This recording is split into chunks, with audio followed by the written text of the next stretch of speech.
Hello, I'm Nicola from Daisy and Grace, and today I'm going to show you how to make this. Well, not all of it, but the majority of it. This is my Rotary Purse bag, and I'm just going to show you how to assemble it. There's already a video on how to do the zip insertion, so I'm using that zip to carry on, and I'll show you how this is done. So let's begin. We're going to be making the zip end tabs which go on the end of the zip.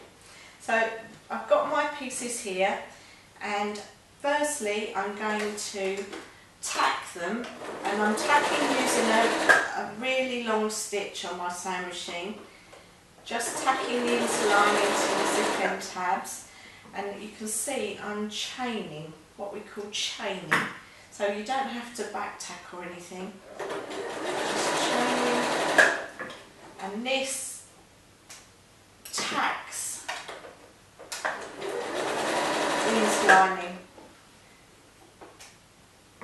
to the fabric. So that's tacked there, and then I'm going to fold it in half lengthwise, and we've got 1 centimetre seam allowance along here. I've got a guide on my sewing machine, you should have one too. So I'm going to sew, back tack, change my stitch length and back tack. And you're going to do that on all of the sides of the zip end tabs, and then you're going to turn them through and press them. Good Blue Peter style. I've made mine already. So you end up with little zip end tabs, and I'm going to show you how to stitch these on. So as you can see, my zip, it's not perfect, but you're going to get that because the top fabric is fused with interlining, so it's stiffer, and the lining fabric isn't. So it does move, but don't worry about it. And what I'm going to do is place the zip end tab centrally over there, and I'm going to stitch along. I'm not going to do 1 centimetre because that will be done later. So this is like a tack but a bit more sturdy. So reverse at the ends, because this is going to get pulled when you're opening and closing the zip. These are going to get pulled, so they're going to have quite a lot of strain on them, so they need to be secure. Now you can see on this end I've got my marvellously long zip, which isn't a problem. Don't cut it yet. You can only cut it when you've secured the end of the zip, and that's what we're going to do here with this end zip end tab. So going centrally over that end, reversing. Doesn't have to be too neat because that's going to go in the seam allowance. Now that zip is secured with the stitching. Now you can cut that off. We don't want that. So there's your zip panel ready to carry on. I'm using black thread, by the way, just so that you might be able to see it better. Now we're going to take, I've already pre-prepared my stitch and flip panel and cut it out. There is another video if you'd like to know how to do that, so have a look at that. Now I'm placing this panel right sides together onto the zip end, onto the zip packet. Now you can see it's shorter, and this is where you need to have put your nips in your fabric. So I've got a centre nip there and a centre nip on my zip placket. I'm going to line that up and pin. Then you've got a nip here. I'm going to line that up and pin. And a nip here, line that up and pin. Now you're only going to be stitching between the nips, so 1 centimetre along and between the nips, which is really important because it helps with the construction of the purse. So I'm going to take that to my sewing machine. So I'm going to put 1 centimetre seam allowance. I'm going to put my needle down where that nip is. So that's where I want to start. So I'm going to start sewing, take my pin out. You don't want to go over your pin.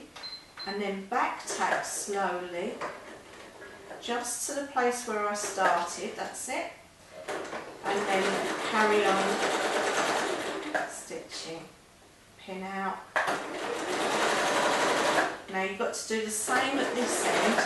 You don't want to go beyond that nip, so you want to finish stitching on that nip. So you just go onto there, needle down, back tack, cut my threads.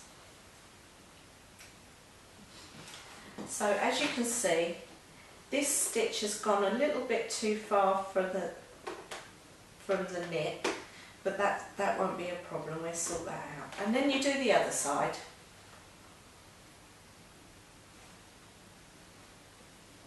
So pinning again. Pinning again.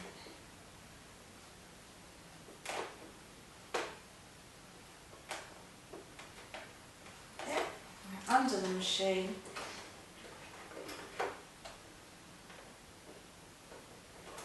Pin out, stitch, tack,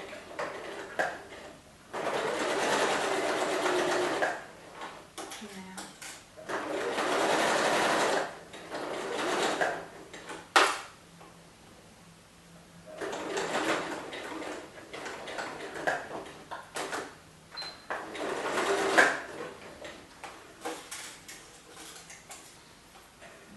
There we go. So that's both sides stitched, so you've got like a sausage. And then we're going to stitch this end with this end. Again, 1 centimetre seam allowance.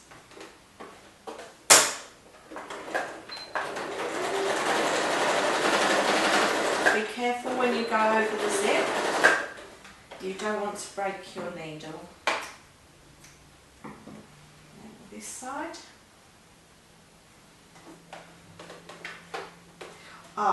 Just a point, make sure your zip is open at this stage, otherwise you won't be able to turn it through. Nearly forgot. I'm so glad that I remembered, because you could be in a pickle, you'd have to unpick. So make sure your zip is open at this stage.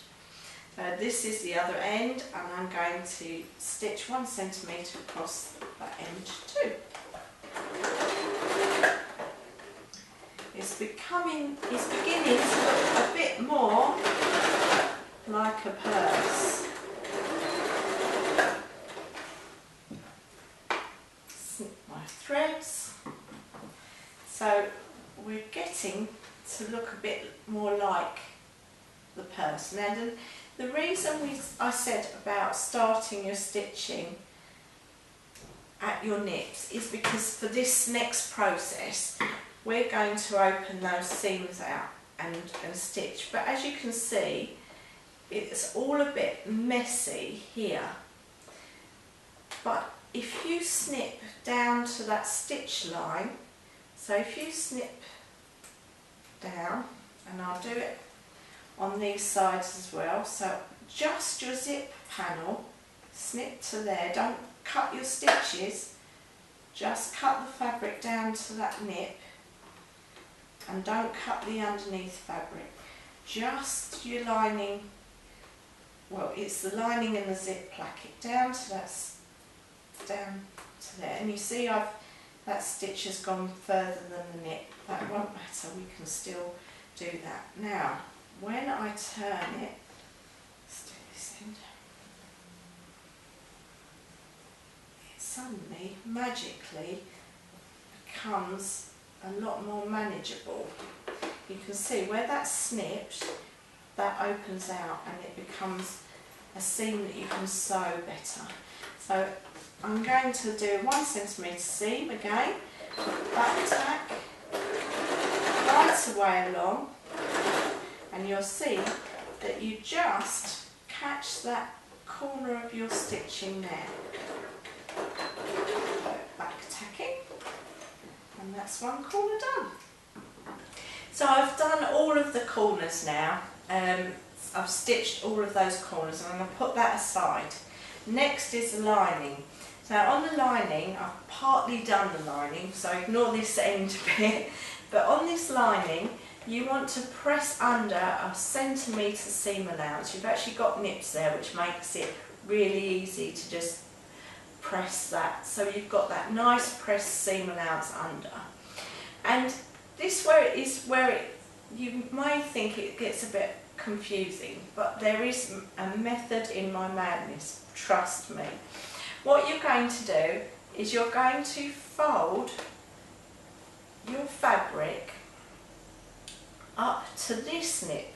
This is why you must put all your nips in, because these nips guide you on where to fold your fabric. So you're going to end up with a bit like this, and I'll put it here so this camera might be able to see it a little better. So you're going to right sides together, fold that corner so your seam allowance is there, and we're going to stitch from there to this corner. And that's 1 centimetre, so start just where the edge is and sew down.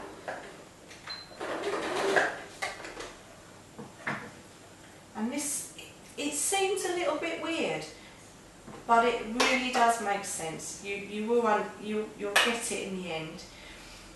There again, I've folded right sides together, that nip to that nip.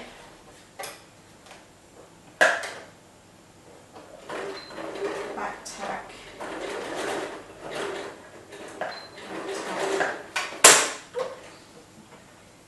Snip my threads.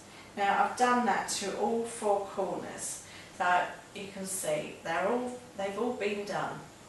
Now you're going to come back to your main body of your purse, and we're going to place right side to the right side of the lining on this edge, and again you've got your nips there, and I'm going to pin the centre nip and going to pin at the end. And this is why I've used black thread. It will all become clear to you now, so that you can see. Last time we stitched between the nips. Don't have to worry about that this time. We're going to stitch along that line, but we're going to stitch on that line that we've already stitched with the main body of the fabric. So we don't have to worry about ending and starting. We can go straight from the beginning and stitch. Don't stitch on your pins. I'm going to stitch as close to that line as we can that we've already stitched.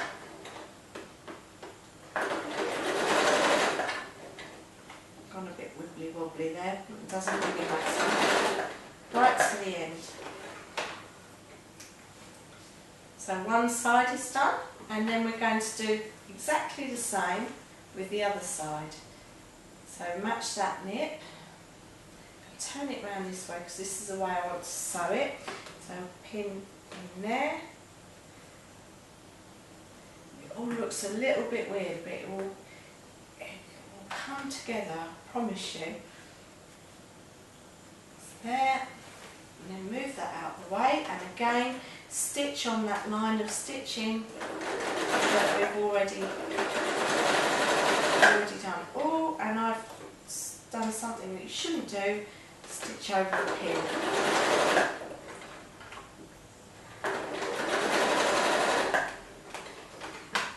Snip, snip. Now this is where the magic comes in. We're going to turn this into the right way. So you're going to pull it through one end, like that, and you're going to pop this out and press your pop your corners out of your main purse, and that at the top here. So, now that all goes inside, and then you're going to turn it back again. And I like things to be really neat inside. I like my linings and everything to be really neat. And this is the trick. So when you turn this in under, that edge that you've pressed, you then pin, and you pin this edge, you turn, move your seam allowance, I'll do it here so that the camera can pick up. So press, you just pin there, and this side, you pin there, and then you just slip stitch all the way along there, and then you've got your purse is completely tidy inside. You've got no seam allowances showing, no, you don't have to finish the edges because it's all finished with the lining, and you just hand stitch it and it looks perfect. I'll just show you on this one.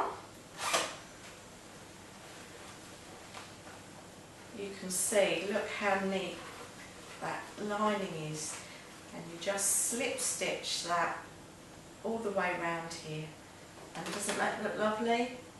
Well, I hope that has helped you and encouraged you to get producing the rotary purses, because they're not only just useful for rotary cutters, they're great for pencil cases, makeup bags, you name it. They're a really good little holder and really sweet. And don't forget, you can make them in plain fabric too. Well, until next time, take care, bye bye.